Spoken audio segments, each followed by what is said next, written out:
Nagngangalit na apoy ang bumungad sa mga residente sa Padkal, Barangay Camp 32, Babinggit, bandang alas 11:30 ng umaga kahapon, April 16. Agkwada ko man dituyin ni ag-evacuate da ko man. Mag-evacuate na sana ito na building. Ito ay sa pagsiklab ng sunog sa lugar. Ang mga bumbero inabot ng halos 2 oras bago maapula ang apoy. Malayo kasi dito, ma'am, sa may main sa poblasyon. Kapag sa fire station, yung response time, aabot na ng 1 hour 30 minutes. Kapag nanggaling yung mag-respond dito po sa poblasyon 2 pa, papuntang Felix Mines. Although meron naman po tayong fire brigade sa Felix Mines, kaya lang lumakas na kasi yung apoy, ma'am. Tapos light materials po yung structure. 12:52 ng tanghali nang ideklara ang fire under control at 1:20 naman ng hapon nang ideklara ang fire out.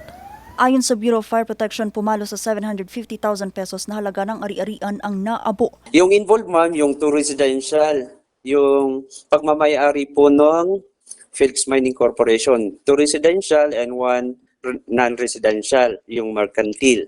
Yung mercantil naka-attach rin po sa may residential po. Nagpaabot naman ng tulong ang Santo Niño of Prague Parish Felix sa halos 17 pamilyang naapektuhan sa sunog. Nagpapatuloy pa rin ang investigasyon sa naging mitya ng apoy.